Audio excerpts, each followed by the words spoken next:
දේශනා අංක 7 මහා අත්තිපදෝපම සූත්‍රය. නමෝ තස්ස භගවතෝ අරහතෝ සම්මා සම්බුද්දස්ස. තෙරුවන් සරණයි ශ්‍රද්ධාවන්ත පින්නතුනි.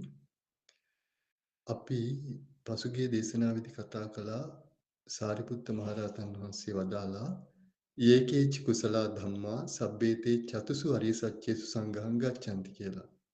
යම්තා කුසල ධර්මයන් ඇද්ද ඒ සියල්ල චතුරාර්ය සත්‍යයටම සංග්‍රහ වෙනවා කියලා.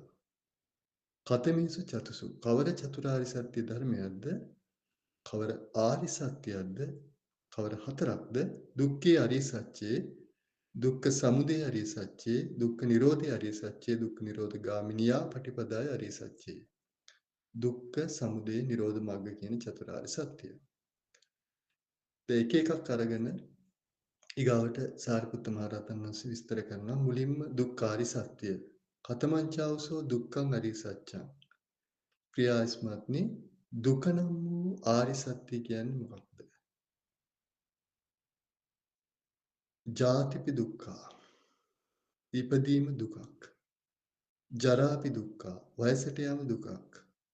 මරණම්පි දුක්ඛා. මරණයට පත්වීම දුකක්. ඊළඟට ශෝක පරිදේව දුක්ඛ දෝමනස්ස පායාසාපි දුක්ඛා. ශෝක දුක, පරිදේව දුක, දුක්ඛ දුක කියන්නේ කායික දුක, දෝමනස්ස දුක, මානසික දුක, උපායාස දුක කියන මේ සියල්ල දුක දුක්ඛාරි සත්‍යයට තමයි සංග්‍රහ වෙන්නේ. යම් පිච්ඡං නලබති තම්පි දුක්ඛං. යමක් කැමැතිද ඒ නොලැබීමේ දුක. වයසට යන සත්‍යය වයසට නොයා සිටින්න කැමති වුණාට ලබන්න බෑ. මරණයටපත් වෙන සත්‍යය නොමැරී සිටීමට බලාපොරොත්තු වෙනට ලබන්න බෑ. ලෙඩ වෙන සත්‍යය ලෙඩ නොවී සිටින්න කැමති වුණාට ඒක ලබන්න බෑ. යමක් කැමැතිද ඒ නොලැබීමේ දුක. සංකිට්ඨේන පංච උපාදානස්කන්ධා දුක්ඛා. කොටින් කියනවා නම් දුක කියලා කියන්න තියෙන්නේ පංච උපාදානස්කන්ධ දුක්ඛය. දැන් පංචස්කන්ධය පංච උපාදානස්කන්ධය කියනකොට ධර්ම වශයෙන් රූප 28 රූපස්කන්ධය. අපි මුලින් ස්කන්ධ බැලුවොත් රූප 28 කියන්නේ රූපස්කන්ධය. සිත් 89ම යෙදෙන වේදනා චෛතසිකය වේදනා ස්කන්ධය. සිත් 89ම යෙදෙන සංඥා චෛතසිකය සංඥා ස්කන්ධය. සිත් 89ම යෙදෙන වේදනාවයි සංඥාවයි චෛතසික දෙක අන්‍ය චෛතසික 50 සංස්කාර ස්කන්ධය. සිත් 89 විඥාන ස්කන්ධය. ඒ ස්කන්ධ උපාදාන ස්කන්ධ කියනකොට රූප 28 රූප 28ම උපාදාන ස්කන්ධ. උපාදාන නොවන රූපයක් නැහැ. සියලුම රූපයන් සබ්බංච පනීතං රූපං උපාදානිය. යම්තා රූපයක්ද සියලු රූප උපාදාන වන ධර්ම. වේදනාවේ උපාදාන වෙන්නේ ලෞකික සිත් 81 යෙදෙන වේදනාව. ලෞකික සිත් 81 යෙදෙන වේදනාව තමයි වේදනා උපාදානස්කන්ධය වෙන්නේ. ඊළඟට ලෞකික සිත් 81 යෙදෙන සංඥාව සංඥා උපාදානස්කන්ධය. ලෞකික සිත් 81 යෙදෙන වේදනා සංඥාවෙන් අනිච්චයිසික 50 සංස්කාර උපාදානස්කන්ධය. ලෞකික සිත් 81 විඥාන උපාදානස්කන්ධය. පංචස්කන්ධය තුලට තමයි පංච උපාදානස්කන්ධය සංග්‍රහ වෙන්නේ. එතනදී නාමස්කන්ධ සතර නාමස්කන්ධයේ වෙනසක් තියෙනවා. නමුත් රූපස්කන්ධය කිව්වත් රූප උපාදානස්කන්ධය කිව්වත් දෙකම එකයි. අටවිසි රූපේම රූපස්කන්ධය වෙනවා වගේම අටවිසි රූපේම රූප උපාදානස්කන්ධය වෙනවා. නමුත් වේදනා සංඥා සංස්කාර විඥාන කියන සතර නාමස්කන්ධයන්ගේ ස්කන්ධ සහ උපාදානස්කන්ධ අතර වෙනසක් තියෙනවා. ඒතර සාරිපුත්ත මහ රහතන් වහන්සේ දේශනා කරනවා දුක්ඛාරි සත්‍ය කියන්නේ මොකද්ද? ඉපදීමේ දුක, ජරාවටපත් වීමේ දුක, මරණ දුක, ශෝක පරිදේව දුක්ඛ දෝමනස්ස උපායාස දුක, යමක් කැමැති දේ නොලැබීමේ දුක කොටින් කියනවා. හකුළු වල කියලා කියනවා නම් පංච උපාදානස්කන්ධය සංකිට්ඨේන පංච උපාදානස්කන්ධා දුක්ඛ. පංච උපාදානස්කන්ධය තමයි දුක කියන්නේ. එතකොට අපි මේ පංච උපාදානස්කන්ධය තුල එනතම් පංචස්කන්ධය තුල අපිට සැපක් බලාපොරොත්තු වෙන්න බෑ. පංච උපාදානස්කන්ධය කියලා කියන්නේ දුකමයි. දුකෙන් විනිර්මුක්ත වූ පංචස්කන්ධයක් හෝ පංච උපාදානස්කන්ධයක් හෝ පංච උපාදානස්කන්ධ ඒකදේශයක් වෙන්නේ නැහැ. ඒ නිසා අපි කැමති වෙනවා නම් ආය ආයමත් පංචස්කන්ධයක් ලබන්න දෙව්ලෝ හෝ බඹලෝ හෝ මනුලෝ හෝ කොහේ හෝ ඒ කැමති උනේ දුකටයි. ඒ නිසා පංච උපාදානස්කන්ධය කෙරෙහි කලකිරෙන්නමයි වටින්නේ. පංච උපාදානස්කන්ධය කෙරෙහි කලකිරෙනවා කියන්නේ දුක කෙරෙහි කලකිරෙනවා. දුක අවබෝධ කරගන්න ඕන. දුක තේරුම් ගන්නත් ඕන. දුකට කැමති නොවෙන්න ඕන. සැපයට කැමති වෙන්න ඕන. දුකට කැමති නොවෙන්නත් ඕන. සැපයට කැමති වෙන්නත් ඕන. සැපේ කියන්නේ නිර්වාණය. නිවන තමයි සැපය. පංචස්කන්ධය කියන්නේ දුක. මේ දෙක අන්ත දෙකක තියෙන බොහෝ දුර ධර්ම දෙකක්. පංචස්කන්ධය කියන්නේ දුකටමයිති ධර්මයක්. නිවන කියන්නේ සැපයටමයිති ධර්මයක්. දුකේ නිර්වශේෂ නිරෝධය තමයි සැපය. නිවන කියන්නේ. නිවන් සැපය කියන්නේ. ඒතකොට නිවනේ සැප විදීමක් නැහැනේ. ඒතකොට විදින දෙයක් නෙවෙයි. විදින දේවල් දුකයි.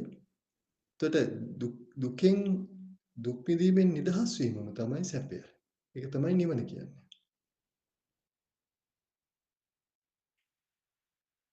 එතකොට ඊළඟට සාරිපුත්ත මහ රහතන් වහන්සේ එක එකක් තෝරනවා. කතමංචවසෝ රූපපාදනක්ඛන්தோ. රූපය, රූපස්කන්ධය. ඊට කලින් දේශනා කරනවා කතමංචවසෝ පංච උපාදානස්කන්ධා. ප්‍රියාස්මත්නි මොකද්ද පංච උපාදානස්කන්ධය කියන්නේ කියලා. පංච උපාදානස්කන්ධය කිව්වේ මේ දුකනේ. සෙය්‍යති තං රූපපාදනක්ඛන්தோ වේදනාපාදනක්ඛන්தோ සංඤ්ඤාපාදනක්ඛන්தோ සංඛාරපාදනක්ඛන්தோ විඤ්ඤාණපාදනක්ඛන්தோ. මොකක්ද පංච උපාදානස්කන්ධය කියන්නේ? රූපපාදනස්කන්ධේ, වේදනාපාදනස්කන්ධේ, සංඤ්ඤාපාදනස්කන්ධේ, සංස්කාරපාදනස්කන්ධේ, විඤ්ඤාණපාදනස්කන්ධේ. ඊගාවට රූපපාදනස්කන්ධය එකක් අරගෙන ඒ පංච උපාදානස්කන්ධයෙන් එක දේශයක් අරගෙන එක ස්කන්ධයක් අරගෙන කතා කරනවා. කතමාචවසෝ රූපපාදනක්ඛන්தோ. රූපපාදනස්කන්ධය කියන්නේ මොකද්ද? චත්තාරිච මහා භූතානි චතුන්නංච මහා භූතානං උපාදාය රූපං කතමේ චෞසෝ චත්තාරෝ මහා භූතා පඨවි ධාතු ආපෝ ධාතු තේජෝ ධාතු වායෝ ධාතු. එතකොට රූපපාදනස්කන්ධය කියන්නේ චත්තාරිච මහා භූතානි චතුන්නංච මහා භූතානං උපාදාය රූපං.